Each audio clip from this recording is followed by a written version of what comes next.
The Hutchison effect. John Hutchison's work reproduces all of these same effects, all of them, more than the ones that I've even shown you. A summary of the type of effect, jellification. Things turn into jelly. And then when you turn the gizmo off, they re-solidify, if they haven't separated completely. And recall the curved beams and columns that weren't kinked or buckled or crackled. Bent beams, slow bending of metals, shredded metal structures, fractured metal structures, peeling appearance, like the metal's just peeled open, even though it's an extruded metal. Fusion of dissimilar materials, like paper, looks like it's melted inside of steel. That's pretty weird. Thinning and rapid aging, lift or disruption, toasted looking metal, circular holes in material, like buildings, reduced mass of materials, rounded holes in glass, lather. There's a tremendous amount of, weird fires. And then we have this fellow, George Pigott. He actually came up with this earlier. Do you realize 100 years today, his patent was granted on this technology? Today, 100 years. Here he is with his little bow tie on, observing his experiment. I think that's a kind of an interesting picture. He's got a static field generated. There's a Leyden jar somewhere, and he's got these balls suspended in that field. Levitation. Interesting, a static field. He applied for the patent in 1903. That was a long time ago. Thomas Townsend Brown did a lot of work on anti-gravity. Ed Leedskalnin built Coral Castle in Florida. He's said to have been about 100 pounds, but he'd lift 15-ton stones. Somehow. Here's part of Coral Castle. Here's the Great Pyramid. John Hutchison. Now, notice this person is standing at the base, about a little over one stone, maybe almost two of these stones tall, a little less. About the same height as that doorway in Coral Castle. Turns out the size of these stones is just about the same as, or the weight is just about the same as those of the Great Pyramid. Some of the stones that Ed Leedskalnin lifted were even heavier than the heaviest stones at the Great Pyramid. How do you do that? A 100-pound guy? He had a little tripod with a chain on it that couldn't have held very many pounds. But he had that gizmo with the magnetic flywheel. Now we're going to look at a sample of John Hutchison's work. See, he's still amongst us. He had another birthday a few days ago. He can demonstrate this in the here and now. I can't go back and visit George Pigott or Nikola Tesla. But I can go visit John Hutchison and see a demonstration of this. And here's an iron block, 2 inches by 2 inches by 7 inches tall, solid iron. This is what it used to be. This thing buckles over. Notice the fumes coming off of it. They'll come off partway through, and we saw fumes coming out of a door handle. See this door handle? This is at on 9/11.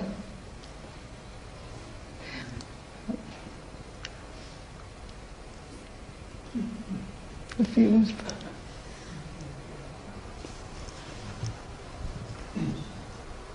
It's a broken window. If something needs to vent out, why doesn't it go out the window?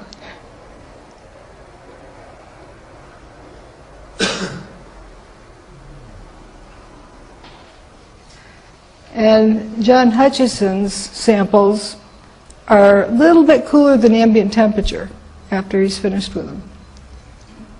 It's not hot. Kind of reminds you of these, what look to be fires, the Cheeto fires and Cheetos in the ground. They're orange, they're glowing, not necessarily hot.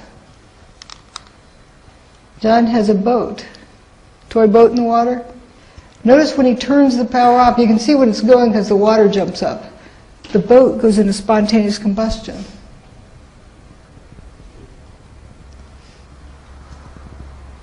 So here's the water, he's got the signal going now, and then he turns it off, and then it ignites. Kind of like the toasted cars. They ignited after the tower was destroyed, immediately after. It's a plastic boat. What's catching on fire?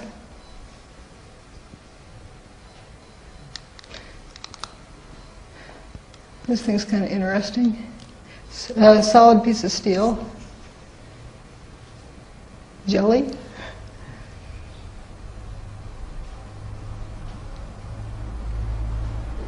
Now watch this piece of steel here. In this area, it'll come apart and move.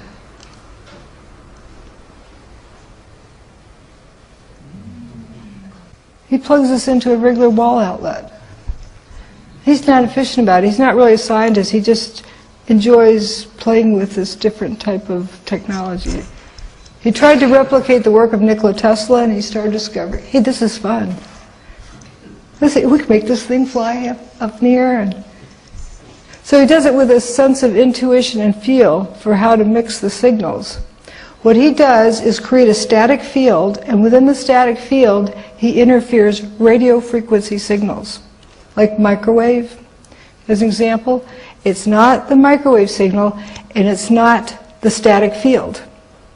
It's the combination. It's kind of like a key opening a lock. Another kind of interesting issue. This is right across from where that building went missing. Building 4, right across the street from it, you have these round holes through one pane sometimes, without breaking the inner pane. Holes here, they're roundish kind of holes. Some look even more round. If you throw a baseball through it, I'd love to see a kid ask the teacher this. Teacher, when I throw a baseball through the window, it looks like a spiderweb pattern. Why doesn't that look like that? Because when a rock hits a window, a mechanical load hits a window, it bends it. And glass is a brittle material that can't handle tension. And that outer edge, when it bows out, breaks from the tension. So what's going on here? This is actually done in someone's lab with longitudinal energy waves. This is kind of an analogy I drew. Imagine this, turn it sideways and drop a pebble into a pond and it sends a ripple out. Imagine something not a mechanical load but another kind of load that sends a ripple outward. I wonder if that's what makes that round hole. It is very rounded. Let's go back to look at it and keep jumping around because all these things kind of come together. Hurricane Andrew. There's a 2x4 through the palm tree. How does that happen? Plywood. And I'm sure you've heard of straw through trees.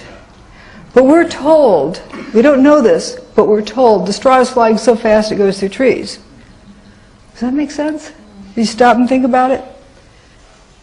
Because force is force. Equal and opposite forces on the two. How can straw build up that much force to go through a tree? Well, it turns out that with John Hutchison's work, he's got this knife in this aluminum block. He's also got a piece of wood in aluminum. Wood would burn up if you heated it hot enough to melt the aluminum. But they blend into each other. It's as though when the signal is turned on, I say it's sort of analogous to musical chairs. While the music's playing, people are walking around, you take one of the chairs away, and then when the music stops, people are supposed to sit back down, and somebody misses out because they don't have a chair. Well, think of the atoms and molecules like that. They kind of let go and they're up and moving around when the music stops. They try to grab onto something and some of them miss out. And I think that explains some of the rustification that we see. But it explains also the jellification of some materials. Then when the signal stops, it resolidifies. Let's think of what hurricanes and tornadoes do. It's a lot like a Tesla coil. And also creates a static field. Now these are a little bit out of place, but it's interesting, this rustification here. So we're talking about, I guess actually it's in the right place, musical chairs. When the steel, the music's playing, the molecules and so forth let go of each other. Structural steel isn't just iron. It's mostly iron, but it has a few other doodads added in, like carbon, so forth, to help its structural properties and to help it be more resistant to environmental effects. Steel does not rust that easily. Iron rusts instantly, just about. Get an iron skillet, leave it in your sink with water in it. You come back, it's bright orange, unless it has a layer of grease or something on it. But it's easily rust real quickly. Steel does not. So how do you get steel to rust like iron? Let's say it was the musical chairs type of analogy was going on, and the stuff was floating around so much it didn't quite grab back in with the carbon atoms and so forth, and it's turned into pure iron on the surface. Then it would rust like that. This is Banker's Trust. Banker's Trust was damaged. Didn't have a fire in it. It was right across the street from Building 2. And they decided to repair it afterwards. They repaired it, and then they started taking it apart, dismantling it. And they took it down floor by floor, and they got down to that area where they had repaired it.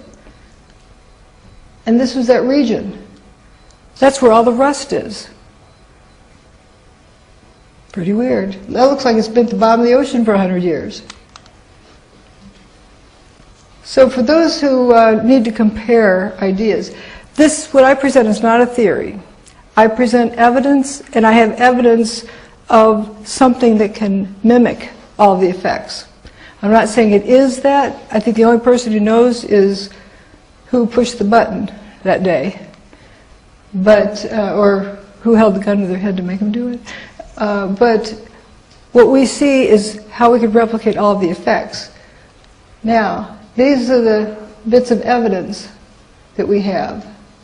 These are the theories or speculations or hypotheses. They can't produce any of these effects. Matter of fact, to the contrary. You put a bomb in the basement, you break the bathtub. Bombs are hot. If you break the bathtub and water rushes in, you have a steam explosion. You also have a seismic signal with the big bomb in the basement. If you cut the building up for controlled demolition and drop it to the ground, you'd have a pile of rubble left. It just goes on and on. None of these things can explain any of those. So, where did the towers go? Gone with the wind.